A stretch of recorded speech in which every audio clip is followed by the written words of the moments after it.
آپ میں جب ندامت ہی نہیں پیدا ہو رہی، آپ گناہ کو گناہ ہی تسلیم نہیں کر رہے، اپنی غلطی نہیں مان رہے، تو توبہ کاہے کی؟ تو توبہ کرنے سے پہلے احساس پیدا کرنا، ندامت پیدا کرنا، شرمندگی دل میں پیدا ہونا، یہ تو پہلی سیڑھی ہے۔ اور اگر یہ سیڑھی حاصل نہیں ہے تو پھر توبہ انسان کو میسر آ سکتی؟ حضرت عمر فاروق رضی اللہ تعالیٰ عنہ ارشاد فرمایا کرتے تھے، جو لوگ زیادہ کثرت سے توبہ کرنے والے ہیں، استغفار کرنے والے، ان کے پاس بیٹھا کرو، ان کے دل نرم ہوتے ہیں، ان کی صحبت اختیار کیا کرو، مزاج کے نرم ہوتے۔ کیوں؟ کہ ان کے اندر احساس ہوتا ہے ہم سے غلطی ہو گئی، انہیں خیال آتا ہے۔ آج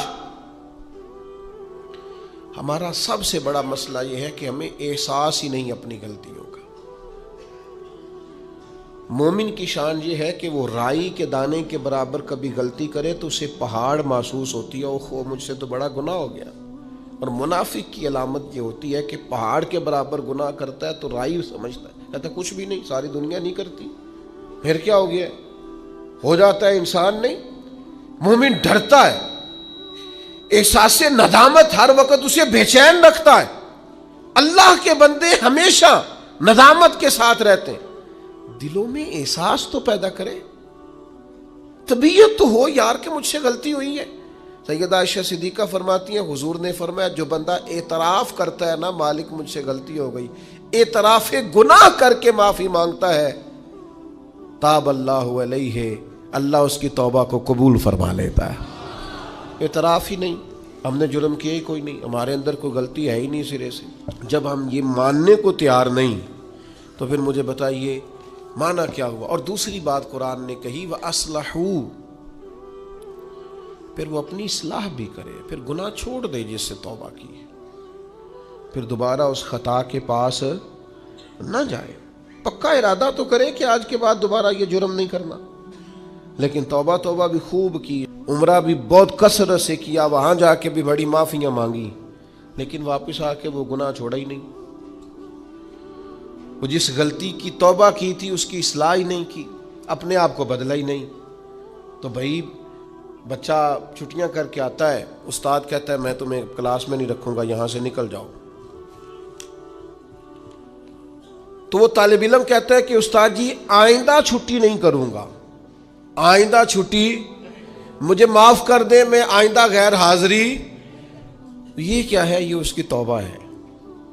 اگر وہ کہے کہ جناب آپ معاف بھی کر دیں پر اگلے ہفتے 2 چھٹیاں میں نے دوبارہ بھی کر دی ہیں، تو استاد رکھ لے گا، تو اسے کہیں گے تو فارغ ہے۔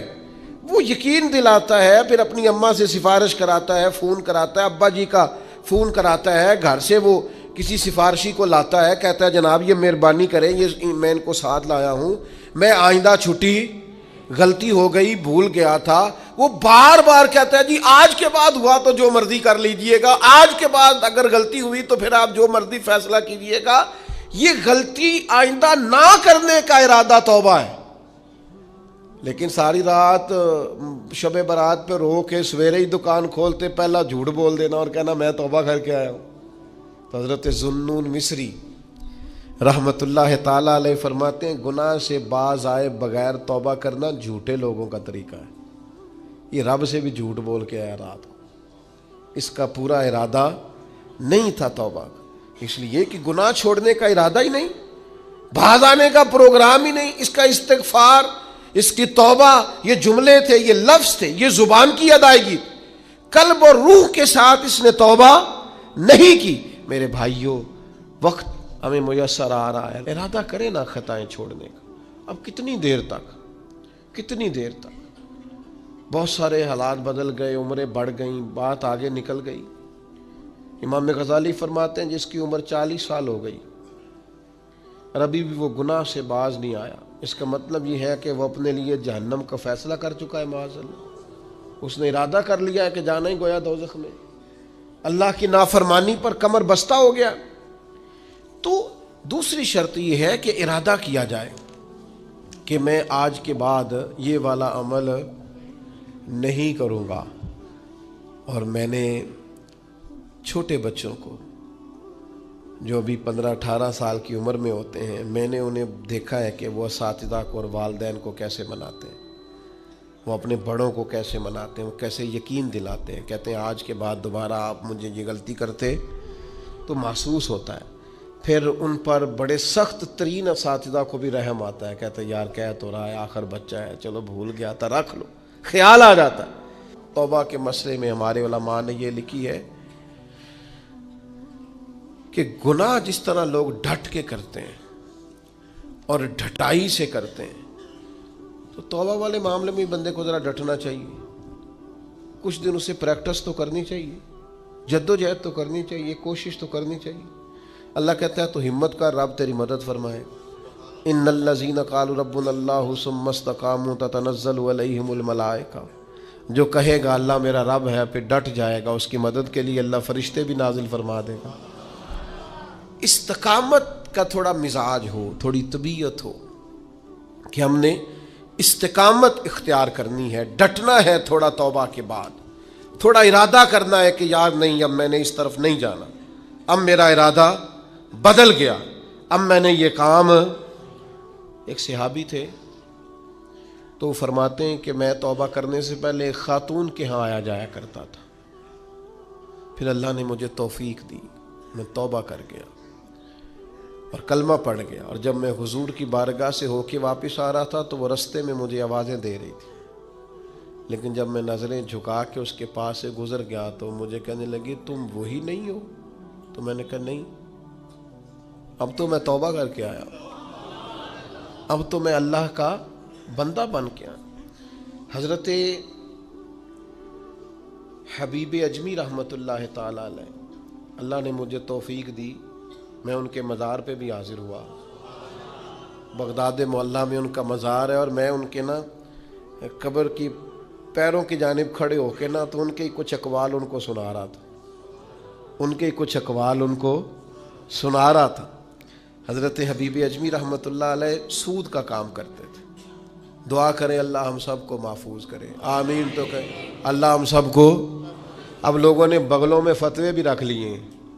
کل پرسوں میرے پاس ایک صاحب فتویٰ لے کے آئے, فلانے مولانا صاحب نے کہا فلانی بینک کا سیونگ اکاؤنٹ بھی ٹھیک ہے, یہ میری بغل میں فتویٰ ہے تو یہ آپ پڑھ لیں. میں کیا تو مینو کو پوچھنا ہے جی, تو تیرے کو فتویٰ جو ہے, ایک بندے کو فتویٰ مل گیا ہے اور اس نے پکڑا ہوا ہے, بغل میں ہے, میرے پاس کیوں آیا ہے؟ کہنے لگا جی آپ کیا کہہ رہے ہیں؟ میں کیا تو تاں آئے ہیں, تو مطمئن نہیں مولوی دی گل تے, اگر تو مطمئن ہوتا تو تصدیق کرنے. تو یہ جو مطمئن نہیں ہے نا, اس کا مطلب ہے کہ بات کے اندر شک ہے, اس گل چ رولا ہے. تو میں کیا رولے والی گل چنگی, تو میں کیا فتویٰ دوبارہ لپیٹ کے جیب چ پا, تو در سیونگ اکاؤنٹ ٹھیک ہوندا ہے؟ کہندا جی سمجھ نہیں آئی تاں تے آیا. میں کہا بس ٹھیک ہے, تینوں پھر سمجھ آ گئی ہے. جیڑی سمجھ نہیں نہ آئی ہے تو مطلب یہ سمجھ آ گئی, یہ سمجھ لے. آپ چھوڑیں, میں کسی کا نام نہیں لیتا, کوئی بات نہیں کرتا.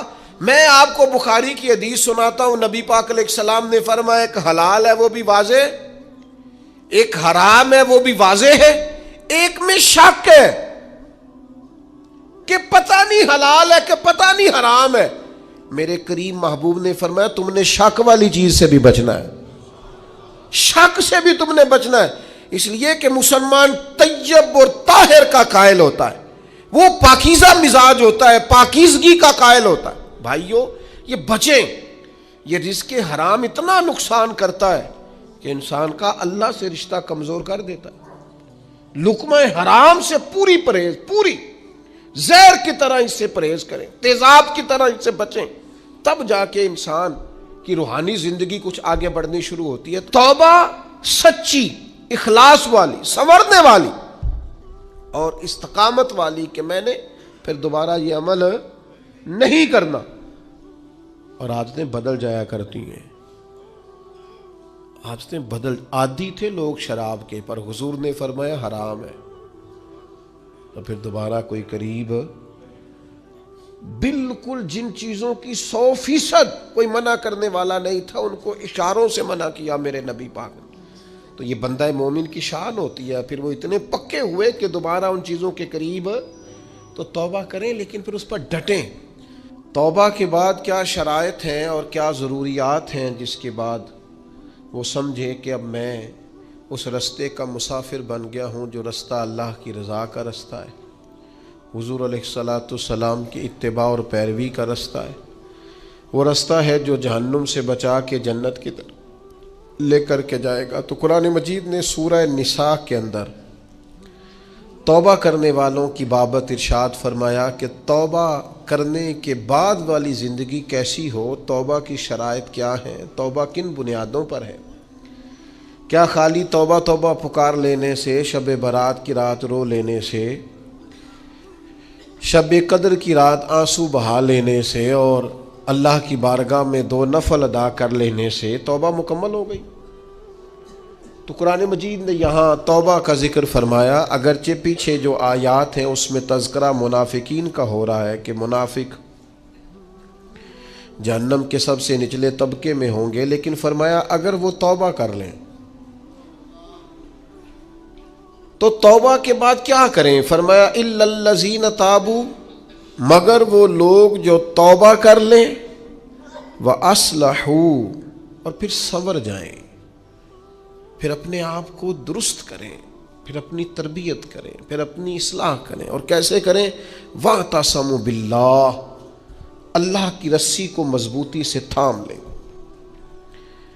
اللہ کے ساتھ جڑ جائیں، رب رسول سے رشتہ مضبوط کر لیں۔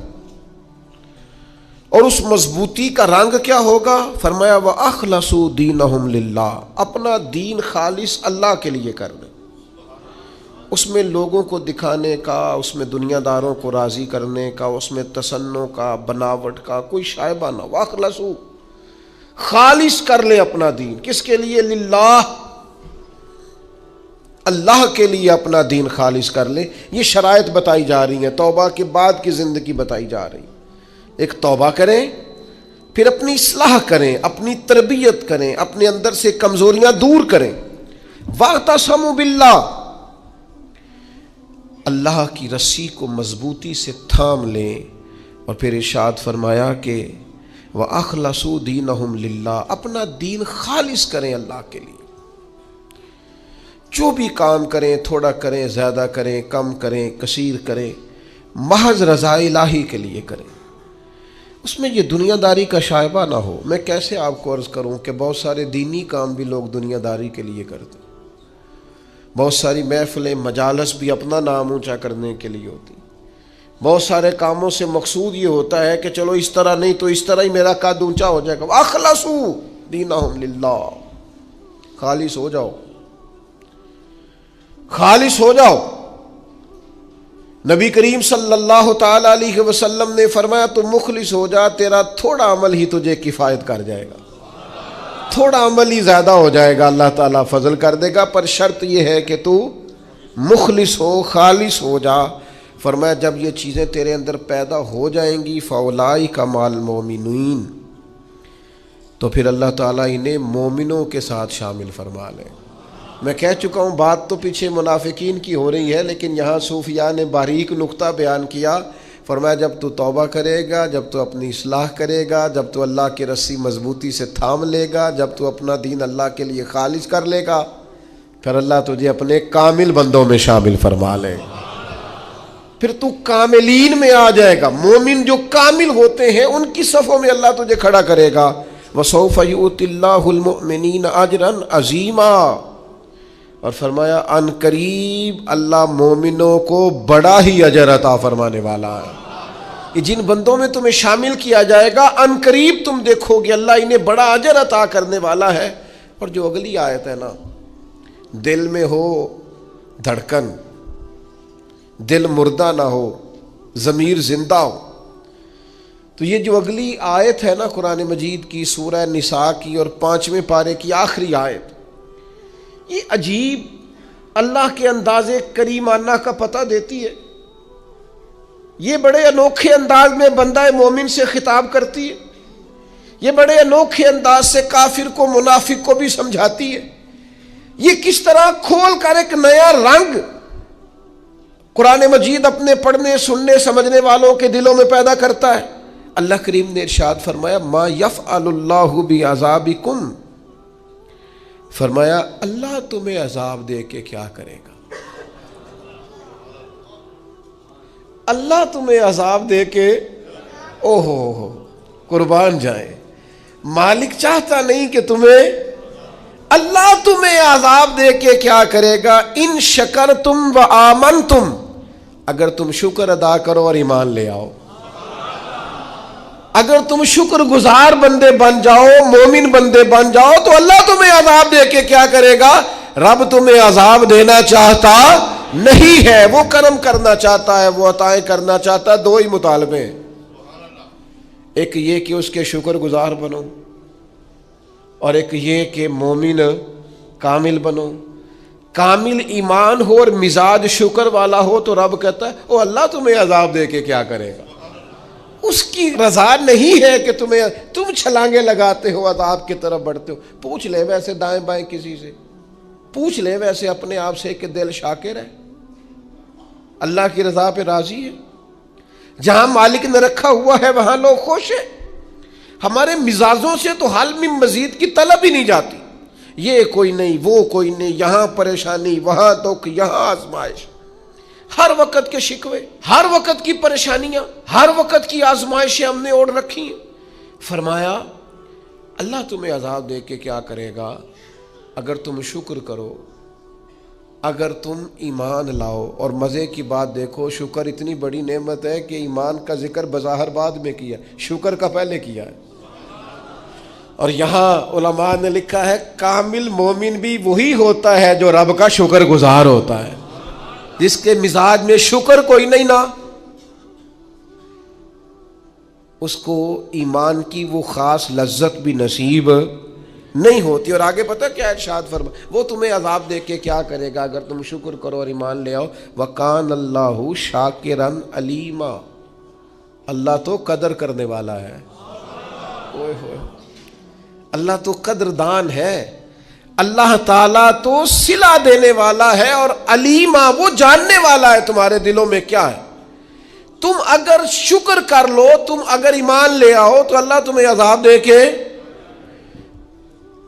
ہمارا پتہ مزاج کیا ہے، ہماری طبیعت سے ناشکری نہیں جاتی، ہمارے مزاجوں میں ایک بات پیدا ہو گئی ہے کہ میں دکھی ہوں، فلانا مجھ سے بڑا اچھا ہے، اس نے ہمیں مضطرب کر دیا ہے، بے چین کر دیا ہے۔ دکھ ہے کیا؟ دکھ ہے کیا؟ درویش کہتے ہیں دکھ یہی ہے، تیری مرضی اور ہے، رب کی مرضی اور ہے۔ جب تیری اور رب کی مرضی ایک ہو جائے پھر دکھ ہوتا ہی کوئی نہیں، پھر سکھ ہی سکھ ہے۔ جہاں رب رکھے تو شکر گزار ہو جا تو سکھی ہے۔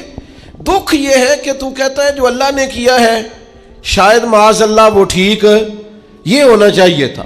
تو یاد رکھنے کی بات ہے، سمجھ لیں اس کو، توبہ کے بعد جو اپنی زندگی ہے اس کو کس طرح گزارنا ہے اسے سمجھیں۔ آ گئی شب برات، ساری رات روئیں گے مسلمان، پھر کیا بدل جائیں گے؟ پھر سویرے جھوٹ ختم ہوگا معاشرے سے، لاکھوں جو اکٹھے ہو کے ایک جگہ پہ توبہ کریں گے تو کیا پھر ملاوٹیں ختم ہو جائیں گی، رشوتیں ختم ہو جائیں گی، بددیانتیاں ختم ہو جائیں گی، ماں باپ کی نافرمانیاں ختم ہو جائیں گی؟ کیا معنی ہے رونے کا؟ توبہ کا معنی کیا ہے؟ او بھائی مزاج کو سمجھیں، دین کی حقیقت کو سمجھیں۔ توبہ جب آپ کریں گے تو اس کے لیے ضروریات کیا ہیں؟ سب سے پہلی بات تو یہ ہے کہ توبہ کرنے کے لیے ندامت کی ضرورت ہوتی ہے۔ نبی اکرم صلی اللہ تعالیٰ علیہ وسلم نے ارشاد فرمایا، یہ احمد بن حنبل میں بھی حدیث ہے، مسند امام احمد بن حنبل میں، ابن ماجہ میں، دیگر کتب حدیث میں بھی محبوب نے فرمایا ندامت کا نام توبہ ہے، شرمندگی کا نام توبہ ہے، غلطی کر کے احساس ہو جانے کا نام۔ اور جن لوگوں میں احساس نہیں ان کی کوئی توبہ نہیں۔ مجھے یاد تو نہیں جی کبھی کسی کا دل دکھایا ہو، مجھے یاد تو نہیں کبھی کسی کا برا چاہا ہو، مجھے یاد تو نہیں کبھی کسی کا نقصان کیا ہو، پر میں اللہ کی بارگاہ میں توبہ کرتا ہوں۔ بھئی آپ پاک صاف اتنے ہیں تو توبہ کس بات کی؟ اور تیسری بات یہ ہے کہ اصلاح احوال کریں، توبہ کے بعد اپنی اصلاح کریں، اپنی تربیت کریں، اپنے اوپر توجہ دیں۔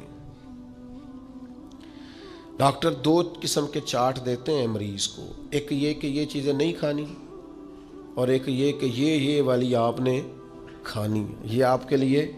وہ کہتے ہیں تم نے تلی چیز نہیں کھانی، تم نے تیزابیت والی نہیں کھانی، آئلی چیزیں نہیں کھانی، اور سلاد ضرور کھانا ہے، پھل کا استعمال ضرور کرنا ہے. یہ کیوں بتاتے ہیں کہ اگر آپ کو ساری چیزیں چھوڑ دیں گے تو پھر جسم کے اندر طاقت موجود نہیں رہے گی. کچھ آپ کو وہ چھوڑنی ہے جو نقصان دیتی، لیکن وہ کھانی ہے جو جسم کو طاقت ور کر. اصلاح احوال کا معنی یہ کہ یہ گناہ چھوڑ دیں اور اس کے ساتھ یہ والی نیکیاں کریں. سویرے اٹھ کے نفل پڑھیں، دن میں قرآن مجید پڑھیں، استغفار پڑھیں، درود پاک پڑھیں، غریب کی مدد کریں، ماں باپ کی خدمت کریں، جو آپ کے ذمے حقوق العباد ہے ان کو صحیح کر کے ادا کریں. اپنی زندگی کے اندر بہتر تبدیلیاں لائیں، اپنے آپ کو بدلیں. اور نوجوانوں سے کہوں گا سونا ذرا کام کریں. آرام پسندی اور وجود کی آرام طلبی سے باہر نہیں، آپ ضائع ہو جائیں گے. تھوڑی مشقت کریں، تھوڑا کم سونے کا مزاج بنائیں، کم کھانے کا مزاج بنائیں، کم بولنے کا مزاج بنائیں. اصلاح احوال کے لیے ضروری ہے کہ ہم تھوڑی سی لذات کو ایک ایک کر کے کم کرنا شروع کریں تاکہ ہماری روحانی زندگی مضبوط ہونے لگے. پھر میرے بھائیوں، توبہ کے لیے ایک بڑا لازمی اور بڑا اہم اور بڑا بنیادی نقطہ یہ ہے کہ کچھ کام ایسے ہوتے ہیں جو اس نقطے کے بغیر ہو ہی نہیں سکتے. وہ نقطہ کیا ہے؟ وَاعْتَصَمُوا بِاللَّهِ. اللہ کے ساتھ تعلق کو مضبوط کریں، اللہ کے ساتھ تعلق کو. حضرت رابعہ بصریہ فرماتی تھی میرے دل میں خیال، مجھے پتہ چل جاتا ہے کہ میرا رابعہ مجھ سے راضی ہے کہ ناراض. نے کہا آپ کو کیسے پتہ چلتا ہے؟ فرمایا جب سویرے مجھے توفیق دیتا ہے نا اٹھ کے مصلی بچھا لے تو میں سمجھ جاتی ہوں آج بڑا راضی ہے. اور جب میں جاگ بھی رہی ہوں اور پھر بھی میری نماز رہ جائے تو لگتا ہے کہ وہ ناراض ہو گیا ہے. بے توفیقی سے بڑی انسان کے لیے محرومی کوئی نہیں ہوتی. اللہ تعالیٰ جب کسی سے ناراض ہوتا ہے تو بعضوں کا سرمایہ نہیں چھینتا، سجدوں کی لذت لے جاتا ہے. لوگوں کے پاس ہر چیز ہوتی ہے لیکن بندگی کا موقع نہیں ہوتا. وَاعْتَصَمُوا بِاللَّهِ. سب کے لیے ٹائم ہو، اور اگر بندے کے پاس سجدہ کرنے کو ٹائم ہی نہ ہو، دیر تک دعا مانگنے کو ٹائم ہی نہ ہو. ایک دن بیمار نہیں ہوئی حضرت رابعہ بصریہ تو کہنے لگی مالک تو ناراض تو نہیں ہو گیا؟ تو مجھے بیمار کرتا ہے تو میں تجھے یاد بڑا کرتی ہوں. میرا نفس کمزور پڑ جاتا ہے، گناہ کی طرف نہیں جاتا. میں ذرا بیمار رہتی ہوں تو ٹھیک رہتی. مہربانی کر تو میرے اوپر وہ سارا بوجھ ڈال جس سے میرا نفس کمزور رہے اور تیری بات. وَاعْتَصِمُوا بِاللَّهِ. لمبی لمبی دعائیں مانگا کریں، دیر تک اپنے رب کے حضور حاضر رہا کریں. بندوں کو 10-15 منٹ بات سنائے تو وہ اکتانے لگ جاتے ہیں. وہ کہتے ہیں میں نے سن لیا ہے جو آپ نے کہا، مجھے سمجھ آ گئی، آپ بس کریں. آپ وہ قریب ہے. وہ کہتا ہے نہ تمہارے رب کو اونگ آتی ہے نہ نیند آتی. جس وقت بھی دعا مانگو وہ قبول کرتا ہے. اپنا تعلق اللہ رسول کے ساتھ مضبوط کریں. میں اپنے دوستوں سے اکثر کہتا ہوں ہر چیز کمزور ہو جائے، تمہارا مصلی نہیں کمزور ہونا چاہیے. یہ شعبان، یہ رمضان، یہ مصلی بچھانے کے مہینے. مصلی مجھے اہل عرب کی یہ عادت بڑی اچھی لگتی ہے کہ ان کی گاڑیوں میں بھی قرآن مجید موجود ہوتا ہے اور مصلی موجود ہوتا ہے. ہر جگہ نماز کا اہتمام، قرآن کا اہتمام، اس کو اپنی زندگی میں لاگو کریں. میری آپ سے اپیل رہے گی کہ خدا را اب ہم بس کریں، بڑی ہو گئی دنیا داری.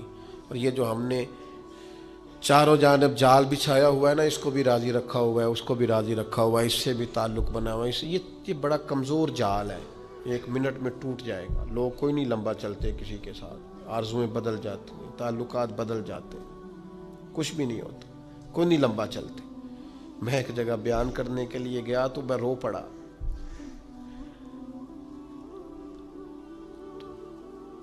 انہوں نے مجھے ایک مشہور خطیب کا بتایا کہ ہمارے پاس وہ ہر سال آیا کرتے تھے. تو میں نے کہا کیوں نہیں آتے؟ کہنے لگے وہ بیمار ہو گئے. میں نے کہا دوبارہ کبھی پتہ لینے گئے ہو؟ کہا نہیں. اور میں نے کہا بیچارہ بیمار ہوا ہے، تم نے تو زندگی میں ہی چھوڑ دیا،